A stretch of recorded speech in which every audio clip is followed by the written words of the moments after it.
అందరికీ నమస్కారం. I dream సగర్వంగా సమర్పిస్తోంది సిల్వర్ స్క్రీన్ లెజెండ్స్.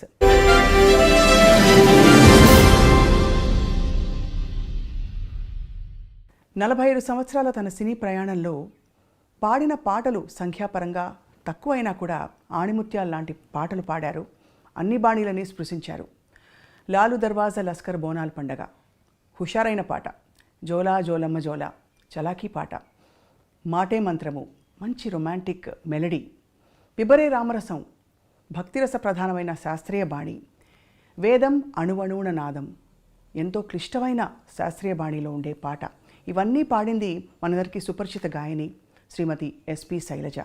అంతేకాదు తన మాటే మంత్రం అనుకున్నాం కదా, డబ్బింగ్ ఆర్టిస్ట్గా ఎందరికో తన గాత్రదానాన్ని చేసి చక్కగా చక్కటి పాత్రల్ని పండించారు. అంతేకాకుండా గృహిణిగా, గొప్ప అన్నకి చక్కనైన చెల్లిగా తన ప్రయాణాన్ని కొనసాగిస్తూ తన జీవితంలో చూసిన అనుభవాలు, పాడిన పాటలు, మధుర స్మృతుల్ని తలుచుకునే ప్రయత్నం ఇవాల్టి సిల్వర్ స్క్రీన్ లెజెండ్ శ్రీమతి ఎస్పి శైలజ గారితో. ఇవాల్టి మన సిల్వర్ స్క్రీన్ లెజెండ్ శ్రీమతి ఎస్పి శైలజ గారితో మాట్లాడబోతున్నాం. శైలజ గారు నమస్కారం. స్వప్న గారు ఎలా ఉన్నారు? బాగున్నాం, మిమ్మల్ని చూసి ఇంకా బాగున్నాం, ఆనందంగా. 45 సంవత్సరాలు కెరియర్ అని మా షో టీం మాట్లాడుతుంటే తెలుసుకున్నాం అనమాట. కానీ మీ గొంతుకి మాత్రం 25 ఏళ్ళు, ఇంకా తక్కువ. ఏం లేదమ్మా, ఏజ్తో తెలుస్తుంది, కొంచెం నాకు తెలుస్తుంది కదా, నా శృతి రేంజ్ తగ్గిందని తెలుస్తుంది. అవునా? బట్ భగవంతుడి అనుగ్రహం అంతే. ఈ మధ్య ఏం పాటలు పాడారు? సినిమాల్లో ఎక్కువ సినిమాల్లో అసలు పాడట్లేదనే చెప్పాలి. బట్ ప్రైవేట్ ఆల్బమ్స్ వాటిలో పాడుతున్నాను. అన్నమాచార్య కీర్తనలు అవి ఈ మధ్యనే పాడడం జరిగింది కొన్నిటికి. ఏదో ఒకటి ఇటు డివోషనల్ కానీ లేకపోతే ప్రోగ్రామ్స్ కానీ అలా పాడుతూనే ఉన్నాను. ఎస్పి శైలజ గారి పాటలు అంటే లిస్ట్ ఆఫ్ టాప్ 30 సాంగ్స్, అవి ఎప్పటికీ గుర్తుండిపోయే మంచి మంచి పాటలు పాడారు మీరు. Thank you. సో అంటే అవి యాదృచ్ఛికమా అలాంటి పాటలు మీకు రావడం, మీరు పాడాక వాటికి ఆ బరువు వచ్చిందని? అట్లా ఏం లేదు, నిజంగానే యాదృచ్ఛికం అనే చెప్పాలి. ఎందుకంటే నేను ఫీల్డ్లోకి రావడమే యాదృచ్ఛికం. నేను అసలు ఒక సింగర్ని అవుతానని, కానీ ఇంట్లో కూడా పెద్ద ఎక్స్పెక్టేషన్స్ ఎవరికీ లేవు. బట్ మా మదర్కి మటుకు ఉండేదన్నమాట. అంటే మిగతా సిస్టర్స్ అందరూ మ్యూజిక్ నేర్చుకున్నారు ఇంట్లో. అవును. సో అమ్మకి ఏంటంటే ఒక్క పిల్లైనా ఒక్క పాట పాడితే బాగుండే సినిమాలో అని. బట్ నాన్నగారేమో కొంచెం స్ట్రిక్ట్గా ఉండరు. ఆడపిల్లలు పెద్దక్కలందరూ నేర్చుకున్నారు మ్యూజిక్. అంటే పాడకూడదా, సినిమాల్లో పాడకూడదా? అంటే స్టేజ్ మీద పాడటం కానీ అవన్నీ లేదు. కావాలంటే ఏదైనా కీర్తనలో పాడుకోండి, ఇంట్లో పాడుకోండి, ఏదైనా ఆరాధనోత్సవాలు జరుగుతాయి, త్యాగరాజ స్వామి, అక్కడ పాడుకోండి, అంతే. ఆ లెవెల్లో ఆలోచించేవారు నాన్నగారు. అమ్మకి ఏంటంటే అన్నయ్య పాడుతున్నారు కదా ఆల్రెడీ, ఒక్క అమ్మాయి ఒక్క పాట పాడితే చాలు నాకు అని ఆవిడ ఆశ. సో నా దగ్గరకు వచ్చేటప్పటికి ఏమైందంటే కొంచెం సడలింపు వచ్చింది. అంటే స్కూల్ ద్వారా వచ్చింది. స్కూల్లో కాంపిటీషన్స్లో పాడటం, ప్రైజులు రావటం. అవును. సో అమ్మ అది బాగా ఎంకరేజ్ చేసేవారు. అంటే కాంపిటీషన్స్ వరకు నాన్న ఒప్పుకునేవారు, కానీ ప్రోగ్రామ్స్కి వెళ్ళటం, స్టేజ్ మీద పాడటం ఒప్పుకునేవారు కాదు. నాన్నగారికి తెలియకుండా పంపించేవారు అమ్మ. నేను కూడా అది పెద్ద సీరియస్గా తీసుకోలేదు. ఏదో పాడుతున్నాను తెలుసు, పాటలు నేర్చుకోవడం ఇష్టం. పెద్ద మనకి వెసులుబాటు కూడా ఉండేది కాదు. అంటే టేప్ రికార్డర్స్ అలా కాకుండా నేను రేడియోలో వినడం, అక్కయ్య దాన్ని నాకు చెప్పడం, రాసుకోవటం, అట్లా నేర్చుకున్నాను నేను. ఎలాంటి పాటలు అప్పుడు నేర్చుకునేవి? అప్పుడు ఎక్కువగా సుశీల్ గారి పాటలే. అసలు రేపల్లె వేచను, రాధకు నీ వేర ప్రాణం, ఇవన్నీ అన్నమాట. నీ దయరాధ, పూజలో సాంగ్స్ అన్నీ సుశీల్ గారి పాటలు, అందరి పాటలు నేర్చుకునేదాన్ని. ఒక పెద్ద చేంజ్ ఏంటంటే అప్పుడు యాదోంకి బారాత్ రిలీజ్ అయ్యింది. ఆ పాటలు అసలు ఎక్కడికో తీసుకెళ్ళిపోయాయి. ఇలా కూడా చేంజ్గా ఉంటున్న పాటలు అంతే తప్పించి నేను సినిమాల్లో పాడాలి అనే ఉద్దేశం అయితే నాకు లేదు. అంటే అనుకున్నా మహా అయితే ఒక పాట పాడతానేమో, అంతే. చదువు మీద, కాంపిటీషన్స్ మీద, వీటి మీదే జాస్ ఉండేదన్నమాట. తర్వాత స్పోర్ట్స్లో ఉండేదాన్ని నేను. నేను ఖోఖోలో స్టేట్ సెలెక్ట్ అయ్యాను అనమాట. సో వాటి మీద ఇంట్రెస్ట్ ఉండేది. అవి ఎప్పుడు ఆంక్షలు లేవా ఆడపిల్లలు స్పోర్ట్స్ ఆడడం ఏంటి? అది కూడా అంటే మాది ఆడపిల్లల స్కూలే కదండి, ఓన్లీ అబ్బాయిలతో ఏం లేదు, అమ్మాయిలతోనే, ఆడపిల్లల స్కూల్స్తోనే కాంపిటీషన్స్ ఉండేవి. అందుకని నాన్నగారు దానికి ఏమనేవారు కాదు. సెలెక్షన్స్ అప్పుడు మటుకు కొంచెం భయపడ్డారు. ఏలూరులో సెలెక్షన్స్ అయింది, స్టేట్ సెలెక్షన్స్. అప్పుడు ఎలా పంపించాలి అని టీచర్లు అందరూ వచ్చి పర్వాలేదు మేము తీసుకెళ్తామని చెప్పి జాగ్రత్తగా తీసుకెళ్లారు. మా కజిన్స్ ఉన్నారు ఏలూరులో, అక్కడే ఉండాలి అని అన్నీ చెప్పి మొత్తానికి సెలెక్ట్ అయ్యాను నేను. ఆంధ్రా నుంచి నేను ఒక్కదాన్ని స్టేట్ సెలెక్షన్లో నెల్లూరు డిస్ట్రిక్ట్ నుంచి నేను సెలెక్ట్ అయ్యాను అనమాట. అబ్బాబ్బా అంత ఖోఖో. ఖోఖోకి. సరే అప్పుడు యాక్చువల్గా ఇంకా నేను నేషనల్ సెలెక్షన్కి వెళ్ళాలి. సో అదే టైంకి నాకు ఫస్ట్ పాట పాడే ఛాన్స్ వచ్చింది. ఆట కాదు పాట దీంట్లోకి వచ్చాను అనమాట. అట్లా జరిగింది. అది కూడా నేను ఒక్క పాట పాడతానని అనుకున్నా. మళ్ళీ వెనక్కి వచ్చేస్తాను, 9th స్టాండర్డ్ ఫినిష్ చేయాలి, 10th చదవాలి, చదువుకోవాలి అనే ధ్యాస, ఆటల మీద ధ్యాస ఎక్కువ ఉండేది. అలా వచ్చిన దాన్ని ఇక్కడ స్థిరపడిపోయాను. అప్పట్లో మీరు పాడుతున్నప్పుడు అన్నయ్య మీ పాట విని ఎలా స్పందించేవారు? కరెక్ట్ చేసేవారా? నాన్నగారు కరెక్ట్ చేసేవారా మీ పాటని? గమకం ఇలా వనాలమ్మా, లేకపోతే ఇది ఇంకా ఈ శృతిలో ఇలా పాడాలని చెప్పి? కానీ నాన్నగారు పెద్దగా ఏ కరెక్షన్ అంటే అంతగా వినేవారు కాదు. అప్పట్లో ఏదన్నా వస్తే రేడియోలో రావటం, లేదంటే మేము రికార్డ్ చేసుకొని చెన్నై నుంచి నెల్లూరు వెళ్ళి నాన్నగారికి వినిపించడం మేము వెళ్ళినప్పుడు అలాగే జరిగేదన్నమాట. సో అన్నయ్య మటుకు చెప్పేవారు. నేను పాడిన వేరే పాటలు కూడా విని ఎక్కువగా నాకు నా మీద సుశీల్ గారి ఇన్ఫ్లుయెన్స్ ఉండేది విపరీతంగా. ఆ స్పష్టత తెలుస్తుంది పలుకులో, చాలా ఉండేదన్నమాట. సో ఎప్పుడు నన్ను హెచ్చరిస్తూ ఉండేవారు అన్నయ్య, నువ్వు సుశీల్ గారి లాగా పాడావంటే మటుకు ఉండలేవు ఇండస్ట్రీలో. ఎందుకంటే ఆవిడ ఉన్నారు, ఆవిడ పాటలు పాడడానికి ఆవిడ పాటే నువ్వు పాడితే ఇంకెందుకు, నువ్వెందుకు, ఆవిడే ఉన్నారు కదా అని చెప్పేవారు. మొత్తానికి ఏమైందంటే తమిళ్లో పాడేటప్పటికి నా ఒరిజినల్ వాయిస్ నాకు తెలిసింది. వేరే ఏలియన్ లాంగ్వేజ్ అప్పటి వరకు నాకు తెలియదు తమిళ్లో ఎలా పాడాలి, నా ఒరిజినాలిటీ బయటకు వచ్చిందనమాట. సో అప్పుడు లక్కీగా ఏంటంటే ఈ జానపదం టైప్ సాంగ్స్ మనం రావటం వల్ల ఆ ఛాయలు కొంచెం తగ్గాయి. అయినా కంప్లీట్గా పోయాయని నేను చెప్పను. ఆవిడ ఇన్ఫ్లుయెన్స్ నా జన్మాంతరం నా మీద ఉంటుంది.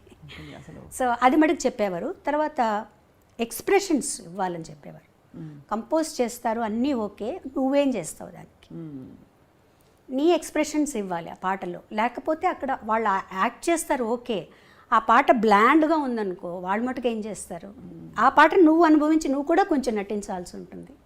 ఈ రకంగా చెప్పి, లేకపోతే మొట్టమొదటి పాటలు వింటే చాలా స్ట్రెయిట్గా బ్లాండ్గా ఉంటాయి పాటలన్నీ. కానీ అప్పట్లో అంత ఇన్సిస్టెన్స్ కూడా తక్కువ ఉండేది కదా. అంటే మనకి ఉదాహరణకి లీల గారి పాటలు, తర్వాత సుశీలమ్మ, జానకమ్మ, ఆ జనరేషన్లో కొంచెం ఎక్స్ప్రెషన్ ఎక్కువ వచ్చింది. కానీ అంతకుముందు ఇలాంటి ఎక్స్ప్రెషన్ అయితే లేదు, వేరే విధంగా. ఎందుకంటే అది డ్రామాల నుంచి వచ్చారు కదండి, స్టేజ్ నుంచి వచ్చారు. అవును, వాల్యూమ్ ఎక్కువ. అవును, వాల్యూమ్ మీదే ఉండేది పాట అంతా. వాళ్ళకి భావం మీద తక్కువ. ఒక రకంగా భావం మనకి ఆ భావం రావాలి అంటే ఘంటసాల గారు, జానకి గారి దగ్గర నుంచే వచ్చింది ఆ భావాన్ని తీసుకొచ్చి. సుశీల్ గారి వాయిస్కి భావం అక్కర్లేదు అసలు. ఆవిడ గొంతుకు అలాగే ఏ భావమైనా పలికేస్తుంది అనమాట. సో వాటి నుంచి నెమ్మదిగా దాటుకుంటూ ఎలా దాటుకోవాలి, మైక్ సెన్స్, మైక్ వాయిస్ని ఎంతలా ఉపయోగించుకోవాలి, మైక్ ముందు ఎలా పాడాలి, స్టేజ్లో మైక్ ముందు ఎలా పాడాలి, ఇవన్నీ వీళ్ళందరినీ చూసి నేర్చుకున్నాను. మీరు పాడే టైంకి కూడా ట్రాక్ సిస్టమ్ ఉండిందా, లేక కొంత నేను లేదండి, ట్రాక్ లేదు, లైవ్ అంటే సింగిల్ టేక్ ఆర్టిస్టులు అందరూ కలిసి వాయించడం అంతే. మళ్ళీ ఒక తప్పు చేస్తే అందరూ వాయించారు. చాలా కష్టం అంటే అది ఆ స్కూల్ అలవాటు అయిపోయిన తర్వాత మిగతా చాలా ఈజీ అనిపిస్తాయి. ట్రాక్ పాడడం ఈజీ అనిపిస్తుంది. ఎందుకంటే అక్కడ చాలా జాగ్రత్తగా ఒక 30 పీస్ ఆర్కెస్ట్రా ఉందనుకోండి, పక్కన కో ఆర్టిస్ట్ ఇంకో చోటుకి వెళ్ళాలనుకోండి, ఇవన్నీ దగ్గర పెట్టుకోవాలి మనం. సో ఆ స్ట్రెస్ కూడా ఉంటుంది. అమ్మో నేను తప్పు చేస్తే అంత ఆగిపోతుంది, అన్నీ మొదటి నుంచి మొదలు పెట్టాలి అని చెప్పి చాలా జాగ్రత్తగా. బట్ మీరు బాగా గమనిస్తే వాటికి ఉండే ఏమంటారు ఆ క్లారిటీ, ఆ పాటల్లో ఉండే క్లారిటీ మీకు ట్రాక్ సిస్టమ్స్ అవన్నీ వచ్చేసాక అంత క్లారిటీ లేదు చూడండి. అవును, అది డెఫినెట్గా ఉంటుంది. తర్వాత పోటీ ఉంటుంది, పాడాలి, ఇంకా ఇంప్రూవ్ చేయాలి, పక్క వాళ్ళు ఏం పాడుతున్నారు, వాళ్ళు ఎలాంటి ఎక్స్ప్రెషన్స్ ఇస్తున్నారు, మనం ఎలాంటివి ఇవ్వాలి అనే పోటీ. మీరు వసంత గారు కలిసి పాడారు కదా అప్పుడు పాట, ఫస్ట్ సాంగ్ అదే. ఫస్ట్ సాంగ్ మీరు కలిసి, యాక్చువల్లీ మీరు హైదరాబాద్ వస్తే మళ్ళీ మిమ్మల్ని తిరిగి కాంపిటీషన్కి వచ్చాను హైదరాబాద్కి, all India some singers competition. మన చిత్తరంజన్ గారే దానికి జడ్జిగా వచ్చారు. ఆ రోజు పాడేసి లక్కీగా నేను వసంత ఇద్దరం పాడేసి ట్రైన్ ఎక్కాము. ఇద్దరు కలిసి పాడారా? లేదు, తను ఒక సాంగ్ నేను ఒక సాంగ్. తనకు ఫస్ట్ ప్రైజ్, నాకు సెకండ్ ప్రైజ్ వచ్చింది ఆ కాంపిటీషన్. తనేమో రారయ్య పోయిన వాళ్ళు అని గాజులకి స్టైల్లో ఒక పాట పాడింది. నేను ఏం పాడానో నాకు అంతగా గుర్తులేదు, రాధకు నివేర ప్రాణమే పాడాను అనుకుంటానండి. సో అది పాడిన తర్వాత మధ్యాహ్నానికి మాకు అప్పుడు ఫోన్లు ఎవరింటికో తెలిసిన వాళ్ళ ఇంటికి ఫోన్ చేసి అన్నయ్య పిల్లలిద్దరిని ట్రైన్ ఎక్కించి మార్నింగ్ కల్లా చెన్నైలో ఉండేటట్టు చేయమన్నారు అనమాట. సో ఆ కాంపిటీషన్ పాడి ట్రైన్ ఎక్కి వచ్చేసాం. అది 1977 కాదు. 1977 77 కదా? 77 13th ఫిబ్రవరి 14th ఫిబ్రవరి పాడామని. అబ్బా గూస్ బంప్స్ వస్తున్నాయి మీరు చెప్తుంటే, అంటే అంతకాలం క్రితం. సో అప్పుడు లలిత సంగీతం బాగా ప్రాచుర్యంలో ఉంది. అవునండి. విడిగా నేర్చుకోవడం అలా ఉండిందండి? అంటే లలిత సంగీతం అవన్నీ ఏదైనా మంచి పాటలు ఉన్నాయి. ఇప్పుడు కచేరీలు చేసేటప్పుడు అప్పుడు లలిత సంగీతం కూడా పాడేవాళ్ళు.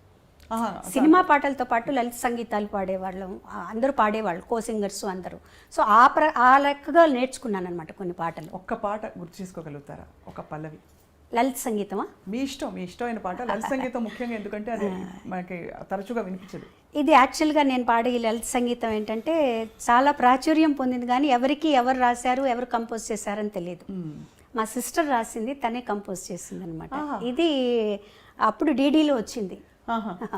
నేను అన్నయ్య గారు పాడేటప్పుడు నిన్ను పిలిచాను వెదకి అలిశాను అయినా కానరాకున్నావు నీవు, నిన్ను పిలిచాను వెదకి అలిశాను అయినా కానరాకున్నావు నీవు,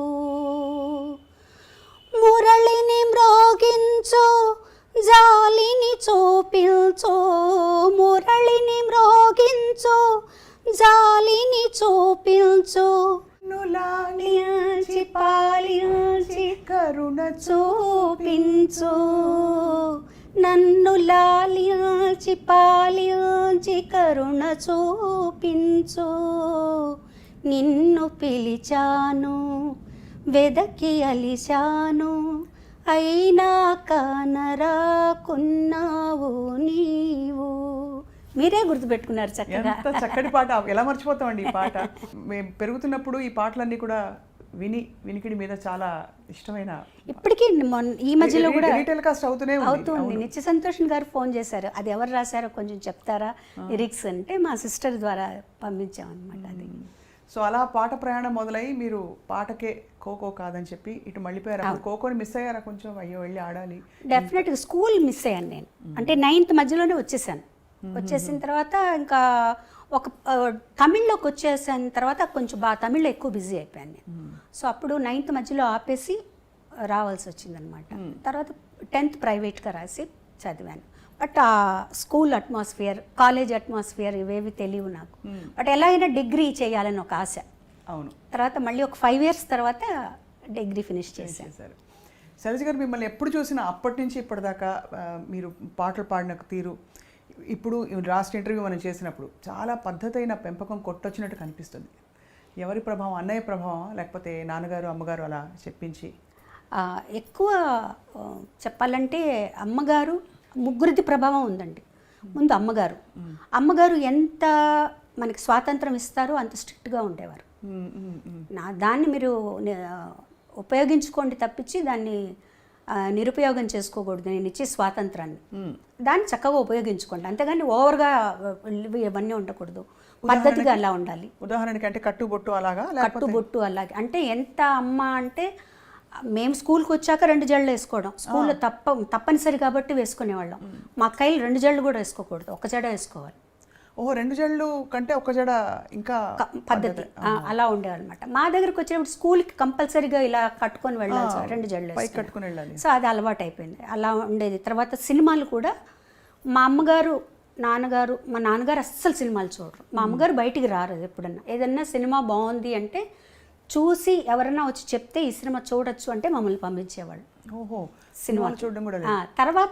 తర్వాత కొంచెం మా జనరేషన్ వచ్చేటప్పటికి మేము కొంచెం స్వాతంత్రం వచ్చిందనమాట. మా అక్కయ్య వాళ్ళనైతే అసలు కొన్ని సినిమాలకి వెళ్ళకూడదు, ఏంటంటే అందులో వర్షంలో తడుస్తారట హీరోయిన్. సో అలా ఉండేది. బట్ చదువులో కానీ ఆటల్లో కానీ కాంపిటీషన్స్, పాటల్లో కానీ వీటన్నిట్లో ఎంకరేజ్ చేసేవారు. అన్ని కాంపిటీషన్స్కి పంపించేవారు. డ్రాయింగ్ కాంపిటీషన్ దగ్గర నుంచి తర్వాత జనరల్ నాలెడ్జ్ అన్నిటికీ పంపించేవారు అనమాట అమ్మ. ఆ విషయంలో మటుకు ఇది. తర్వాత ఏదైనా స్టేజ్ మీద నేను పాడుతాను అంటే మటుకు వద్దనేవారు కాదు, వెళ్ళు పాడు, ఆ స్టేజ్ ఫియర్ పోతుంది నీకు, ఎవరో ఒకరిని తోడిచ్చి పంపించి నాతో పాడించేవారు అనమాట. అది కూడా నాన్నగారికి అంత ఇష్టం ఉండేది కాదు. మరి ఎలా ఎలా మేనేజ్ చేసి అమ్మ మేనేజ్ చేసి తెలియకుండా పంపించేశారు. స్కూల్కి వెళ్ళిందనో ఎక్కడికో వెళ్ళిందనో అని చెప్పి పంపించేసేవారు అనమాట. వన్స్ అన్నయ్య సినిమాల్లోకి వచ్చిన తర్వాత కొంచెం బాలు సినిమాలో పాడుతున్నారు, వాళ్ళ కుటుంబం అట్లా ఇట్లా అయిన తర్వాత అప్పుడు నాన్నగారు కూడా కొంచెం పర్వాలేదు, అబ్బాయి అక్కడ ఉన్నాడు కాబట్టి అన్నయ్యతోటే కచేరీలకు వెళ్ళేదాన్ని, 1-2 కచేరీలకు హాలిడేస్లో. తను ఉన్నాడు కాబట్టి పర్వాలేదు అని చెప్పి పంపించారనమాట. మొదటి పాట పాడుతా ఉంటే సరే వెళ్ళరండి. అప్పుడు కూడా అందులో చిన్నపిల్లలం కాబట్టి ఆయన పెద్ద మాకు ఏం అడ్డంకి చెప్పలేదు. నాన్నగారికి చెప్పే తీసుకెళ్లారనమాట సాంగ్కి. ఎందుకు అడిగాను ప్రత్యేకంగా అంటే సాహిత్యాల విషయంలో కూడా కొంచెం ట్రెడిషనల్గా ఉండే ఇళ్లలో ఈ సాహిత్యం పాడద్దు పాడించద్దు అని కూడా కొన్ని ఆంక్షలను చెప్పను, కానీ కొన్ని నియమాలు ఉంటాయి. సో ఆ నియమాలు అంటే ఉదాహరణకి రొమాంటిక్ డ్యూయట్స్ ఒక దశకంలో అయితే బాగా సాహిత్యాలు కొద్దిగా శృతి మించి కూడా మనం ఉన్నాయి, ఎప్పుడూ ఉన్నాయండి. అంటే మరీ ఇప్పుడు సపోజ్ నేను అన్నయ్య పాడుతున్నాను అనుకో, అసలు నేను అన్నయ్య డ్యూయట్ పాడేటప్పుడే నేను బుక్ ఇలా అడ్డం పెట్టుకుని పాడేదాన్ని. నాకు మొహమాటంగా ఉండేది చాలా. తర్వాత తను చెప్పేవాడు ఇలా అయితే ఎలా పాడగలుగుతాం, అప్పటికి ఇంకా అంత పెద్దగా ట్రాక్ సిస్టమ్ లేదు కదా, అలా ఉంటే పాడొచ్చు, ఇద్దరం కలిసి పాడాల్సి వచ్చినప్పుడు నువ్వు అలా ఉండకూడదు, పాటగా తీసుకో అని. లక్కీగా ఏంటంటే మా ఇద్దరికి అలాంటి సాంగ్స్ రాలేదు. అవును, ఇద్దరికి అంత భయంకరమైన సాహిత్యం ఉన్నవి లేవు. ఒకవేళ 1-2 వచ్చినా కూడా తను ఏం చెప్పాడంటే మేము ఇద్దరం పాడడం, ఇది మీరు వేరే వాళ్ళ చేత పాడించేసే అని చెప్పేసేవారండి. అసలు మీ ఇద్దరం తను పాడదు, మీరు వేరే ఇంకెవరి చేతన్నా పాడించుకోండి అని చెప్పేసేవారనమాట. ఆ ఇబ్బంది ఎప్పుడు నాకు అంతగా రాలేదండి. సపోజ్ ఇంకొంచెం ఏదైనా నాకు నా నాలెడ్జ్కి తెలిసి ఏదన్నా కొంచెం బాగాలేదు ఇక్కడ అంటే నేను కొంచెం ధైర్యంగానే చెప్పేదాన్ని, ఇది బాగాలేదండి నాకు ఇబ్బందిగా ఉంది అని. అప్పుడు కొంచెం మన మాటను కూడా వినేవాళ్ళండి. అప్పుడు మీరు వదులుకోవడం కూడా పెద్ద విషయం, అంటే అవకాశం కదా. అవును అవును. అంటే మీరు దేనికి ప్రాధాన్యత అంటే వస్తున్నాం అప్పుడే కదా మేము కూడా వస్తున్నాం, ఒక సాంగ్ వదులుకోవడం అంటే అది చాలా పెద్ద విషయం. ఎప్పుడైనా చూపుకుంటుందా ఇప్పుడు తలుచుకుంటే? అంటే మంచి పనే చేశారనిపిస్తుంది. చాలా గొప్ప విషయం అండి, నా కళ్ళలో నీళ్ళు వస్తున్నాయి మీరు చెప్తుంటే. ఎందుకంటే నాకు ఎప్పుడు మీలో ఒక గుణం, ఇది వ్యక్తిగతం అయితే ఏమనుకోకండి, కానీ అన్నయ్య గీసిన గీత నేను దాటకూడదు, అన్నయ్యకి తగ్గట్టుగా నేను ఉండాలి, అమ్మ నాన్నకి తగ్గట్టు ఉండాలనే ఆ చక్కదనం మీలో కనిపిస్తుంది. అంటే అన్నయ్య కూడా ఎప్పుడు కూడా నువ్వు ఇలా ఉండాలని ఎప్పుడు చెప్పలేదండి. తన్ని చూసే మనకు అర్థమైపోతుంది, తన ఒక్క చూపుతో ఇది నచ్చింది నచ్చలేదు అని తను మనం గమనించి చెప్పేసేయచ్చు. మన బిహేవియర్ ఎలా ఉన్నప్పుడు తను ఒక చూపు చూశాడంటే సేమ్ మా మదర్ అనమాట, ఓకే అర్థమైపోతుంది తనకు నచ్చలేదు, తనకు నచ్చినట్టు మనం ఉండాలి. అంటే చాలామంది అంటారు అంటే మీ ఇండివిజువాలిటీని వదులుకోవడం కదండి అది, బాలుగారు చెప్పినట్టే మీరు ఉండాలి, ఆయన పద్ధతిలోనే మీరు ఉండాలి అంటే నేనేం నష్టపోలేదు కదండి, నేనేమి నష్టపోలేదు. నేను ఫీల్ అయితే నాకు స్వాతంత్రం లేదు, నేను ఇలా ఉండాలి అలా ఉండాలనుకుంటున్నాను అలా వెళ్ళాలనుకుంటున్నాను అంటే అప్పుడు నేను బాధపడచ్చు. నాకేమాత్రం లేదు, ఓకే నేను ఎందుకంటే తను ఎంత కష్టపడుతున్నాడో, తను ఎంత పద్ధతిగా ఉన్నాడో, అందరితో ఎలా మెలుగుతున్నాడో అవన్నీ తన్ని ఇక్కడికి వచ్చాక చెన్నై వచ్చాక నాకు అర్థమైంది. పెద్ద ఫ్యామిలీ మాది, ఆ ఫ్యామిలీని అంతా తనే పోషిస్తున్నారు. అలాంటప్పుడు తను ఎంత పద్ధతిగా ఉండాలి, ఎంత వర్క్ చేయాలి, డే అండ్ నైట్ వర్క్ చేసేవాడు. తను పిల్లలతో స్పెండ్ చేయలేదని అదని ఇదన్నీ అన్నా కూడా ఇంత ఫ్యామిలీ గడవాలి అంటే తను పిల్లలతో స్పెండ్ చేస్తే అవ్వదు. నేను ఆ ఫీల్డ్లోకి వచ్చిన తర్వాత ఇవన్నీ నాకు అర్థమయ్యాయి మోర్ దెన్, ఎందుకంటే మిగతా వాళ్ళందరికంటే కూడా నేను తనతో ఎక్కువ స్పెండ్ చేశాను. సో నాకు అప్పుడు అర్థమైంది తను నలుగురితో ఎలా ఉంటారు, ఏమన్నా ఏ ప్రాబ్లమ్స్ ఉన్నా అవి ఇంటి దగ్గర. వన్స్ స్టూడియోకి వచ్చేసాక అసలు కంప్లీట్గా బాలసుబ్రహ్మణ్యం ఆ పాటకు చేంజ్ అయిపోతాడు అంతే. సో ఇవన్నీ కూడా ప్రొఫెషనల్గా మనం ఇలా ఉండాలి, ఈ పద్ధతిలో ఉండాలి, మనలో అనవసరంగా ఒక మాట మనం మాట్లాడకూడదు, మన గురించి ఇంకొకళ్ళు మాట్లాడకూడదు అంతే. ఆ పద్ధతి అట్లా అలవాటైపోయింది తనతో ఉండి. మాటే మంత్రము పాట పాడినప్పుడు మీరు చాలా